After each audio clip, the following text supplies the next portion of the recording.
Yeah, for me chacha mo baby am o hwe me bia. Patcho enti video yi. I read a report yesterday that broke my heart. I saw how much Ghana owes, but I also found that apparently the Minister of Finance's company or former company is a transaction advisor to the monies we borrow. So as Ghana gets poorer, the Minister of Finance's company or former company gets richer. Is this what we want to continue in this country? Do we want to re-elect people into office, give them their pay and their perks, and then allow them and their friends and their companies or their former companies to be the very beneficiaries of the woes of our country? This is not only about the Minister of Finance. This is about Parliament. Parliament, you must be ashamed of yourself. You have failed the people of Ghana.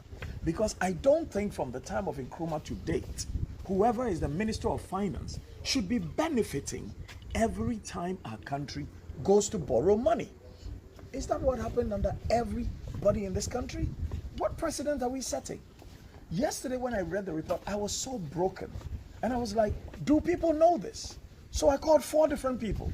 Some in civil society, some in government, some in the former government. And they said, oh, but this is general knowledge. And I'm like, it's general knowledge and Parliament thinks it's okay. Okay? Yeah, adofo me chacha mo bio. Enra na me hu video yi. Na video no trend and am baby ankrofo kan he speaking truth to the power. Yes. Ya bobisia. But sometimes Ghana mo me enka no kware. KKD ensemo kan ye baseless. Oh, if Ghana politics no. Ya mo me nyi personal hatred and phantom chain. Minister of Finance, Minister Ofori Attah, or yeah, some of even the MPP people have called for his resignation. I say Ofori Attah, I say 100%, and I have no qualms about that. But when you have or time and tone chain, now you're dealing with the issue at hand. So what I say, so I say, KKD car was screw no. A person yet is a Minister of Finance. I buy a bank. A transaction about government loans no, is inaccurate and is probable falsehood. Oh, and somewhere I say bana wokoka. No biti baby, I will say who defend their buying or near your mind. Obi I would dream on my own so. You always be accurate. One can someone to nipa so asebi. Would be criti or necessary or time nipano. I incite people against a Obia or opposition. Pet finance minister sema fine. Opa yenkoye checks. So see he is ashamed in parliament. Na senka parliamentarians no. Senka also a civil society or no catch and say public knowledge. And then catch and say public knowledge because a year Ofori Attah bank a data bank na any bank say Ukrainian bank because or resign. Emre man position and no resign. Data bank no I resign no. Sabi omuni aban enye sabi MPP aban ya obai you. Previous government aye transaction sa transaction ya wo ka ho asema o si shame no sa time no Ofori Attah po me finance minister hold the records are there and parliament even know the records sometimes no ho enema we ye educate or time kwa KKD we are well educated at least you can ask for proper and better particulars every ho and yes Ofori Attah about power and we be create bank say oni aban konkoye eyi adan na say yes sir adan na say yes sir say ye wo ho yen create or time because Ghana for bebre no en reading tinema bi asenti tinema bi ase Edward Morris what Jimmy pa what we are boa Jankwasi asem na okeka no we are boa pa odwan ba kwasi akwa asema meka no nti asema meka waba be gina ase store fooling wo maame koka kire wo maame no papa say they have to stop fooling kwasi ampani oh nti adena ya yi your friend is saying yan tuebo Ofori Attah Ken Ofori Attah tama na data bank we data bank pani ene yi na sabi MPP ma power sa time no ne aban ye transaction ya mo ka ho asem no ne oye deda ne bank no ene aban ye deda until this thing did not start from his time Wow, and then maybe yana sometimes mummy and free ho. Yan for personal interest and tone chain. Now I'm dealing with a issue on board. Oh, yan for personal hatred no. For asasem. And then yan for personal hatred no. And tone chain. Now I'm dealing with issue no. Sansema KKD can now yet to say when him say Ghana for you can play with your emotions because obi him say near mamu yading obi him say your situation more and near mamu yading but you have to be truthful. Sabi Ofori Attah bank a wo kan wansem say and Ofori Attah and a former bank ni ade nyina unim wo intellectual we sua de so what I say we sua de nti you can ask for a for Gregory Martinez sorry one we been my Jimmy dodo oba na wo kasa wonti asem a wo ka no na wasate betro nkwasasem enti no se wo ankasa wo pe yi na wo bisa video na trend obi a fa video na but sad say me sane man me hu a mentini because sabe obi wa ban mu ana nkire se enipa no se etwa ntroto ne so ana ye ka asem a enim de to ne so sabe Ofori Attah data bank ya no ye pani asese ne dia a woni group ati ya wonya ibio transaction ya wo kan enya MPP aban so no start here it did not start it na Dubai 2017 if you like I should go and check omo check the background no mo hwe sa transaction ya wo kan den a abeye issue a wo kan ehu asem e wo Ghana te say Ofori Attah ba power e na parliament ama no kwan no fo say NDC for ati parliament ko be kan ma no atum I say Ofori Attah bank enko negotiate enko be kan ma no atum it eyade e wo ho saban e wo aduma na individual banks e wo ho na ban no be ye aduma enya ebi wo ho Ghana bebre sabi MPP free power bank bi wo ho a na bia na MPP kura ma power no na ban foforo no omo ne omo ye aduma so enti no bibi wo ho no ma muma yenhwe eti family and friends now Rosemary ama queen watchro no sa time na NDC ni data bank ye aduma no na no so family and friends won sa time na data bank ni NDC wo power na previous government no na omo ye the same transaction aban ba omo ye no na no so family and friends me boa oh momemfa asem no kware no ento de eda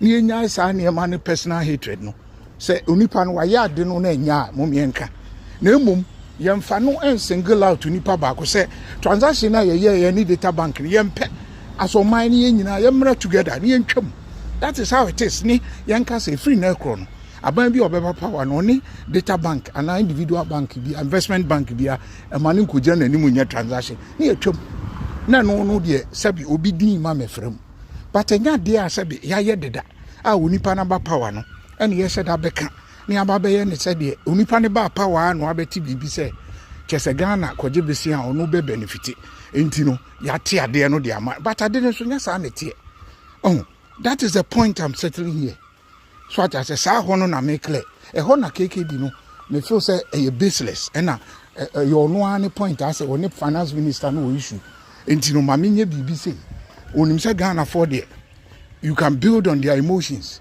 because who can't say na bebri wo they will not go and read omo de omo te ya wate yes Ofori Attah yes family and friends inti on the emfa ne ho ye be kan gu ni pa nanu ase kura ye kan gu nanu ase sa na ye hwe enti no adena KKD ubetimi akọ find this information until now for parliament ni wa kan ye say we friends saying non-governmental organization no CSO no civil society organ omo ka kire wo say public knowledge no because sabi enye Ken Ofori Attah MPP ba power in wa beti data bank and I say omo started this transaction enye MPP ba power no the transaction na come data bank.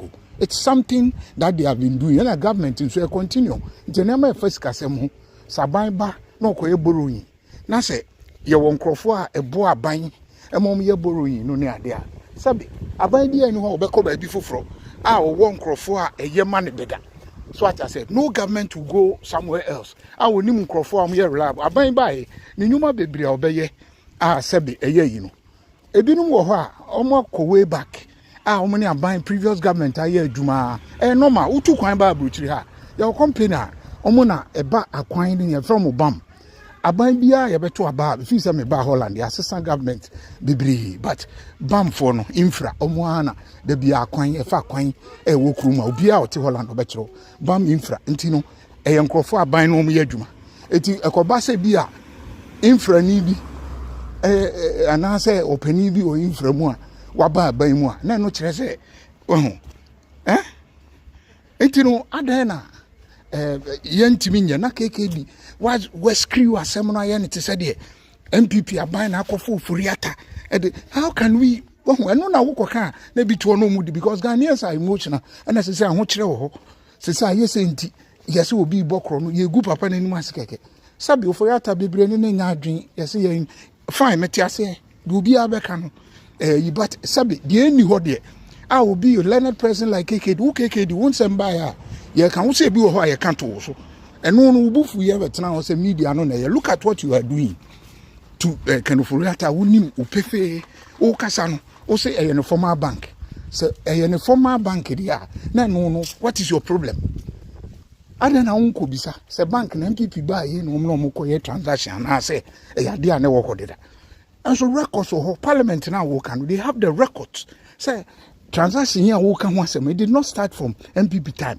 omni data bank no and start MPP ba no makosan new contract aban no mo ye adwuma deda and MPP beto ye no hu say ebi a ekwan a omadwuma so ani enti ono mo to aso ayi ekoye ne say na ye Ofori Attah ena no data bank nti but sabe onipa ne kura no wa resign afiri ho finance minister on record yes ono ni minister won GP allowance penalty on GP ono ankasa use ni personal car papa no na dwuma bi ni niam bi nso ani na ye beka momienka ba sabe de ani ho no ye fa nkoto papa ne so na dwuma bi ene enso ani ne ye beka yenka but ade a eni ho no ana che de KKD ka no na your friend is saying data bank and why is the parliament transit MOBT bank now the same bank meanwhile the same parliament here we can say some of the parliamentarians they know say the bank it dated way back and as I say papa no when your bank he is not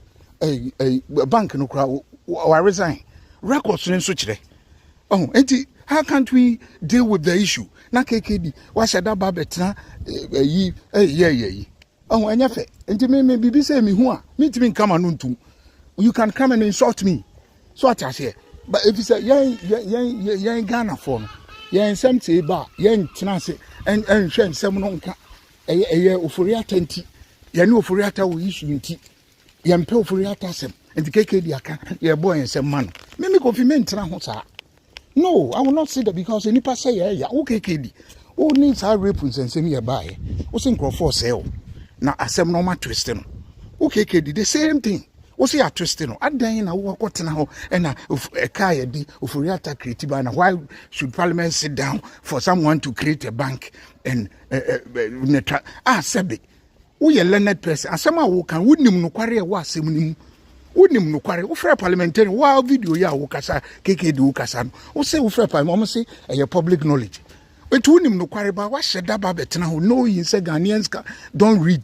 Ghana for nkan and I said Ghana for pen no kware no Ghana for you build on their emotions because you say Ghana ye wa ho kire ho nti no wo de unim say you can build wo betimi hurt people's emotions for ayi na wo no wo de aginim wasem ba ye wo some of the journalists and kabia ma now with the same person look at how who denigrate otan a wo diama Ofori Attah sabi you know witrim unim pa so Ofori Attah bank sabi enye MPP data bank and omo ye business it started with a parliamentary hazard everything shows oko finance ministry the records no wo now Ofori Attah kra me finance minister but papa no so I resign from the bank it's on record and aban you buy no oni aban ye adwuma deda enye MPP aban ene mo Ofori Attah data bank contract eye adwuma oni aban ne ye omo negotiation on behalf of the government a investment bank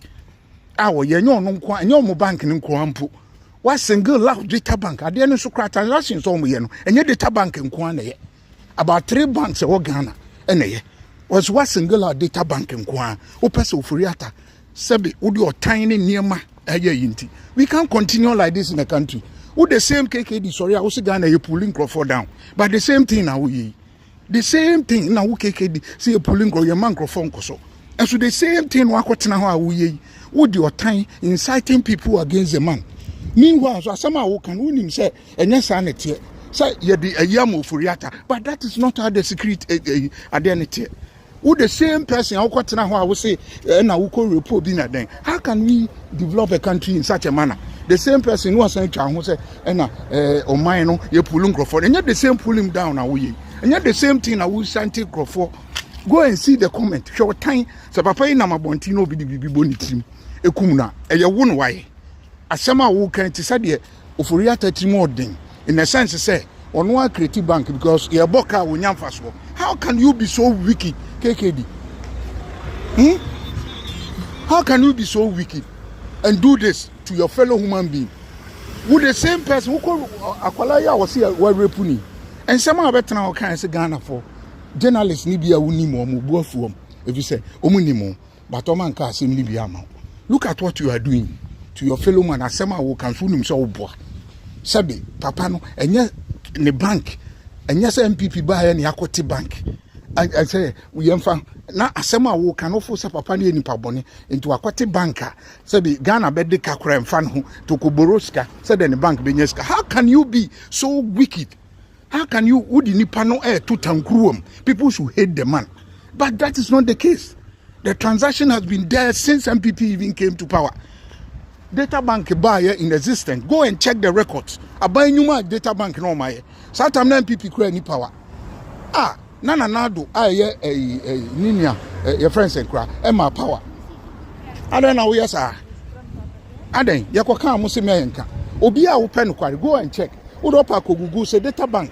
Aduma omne aban ahoro aye. Enye nanado aban pu. Eno aka say nanado ye ninia na opa yenko papa no your man finance minister pen or resign.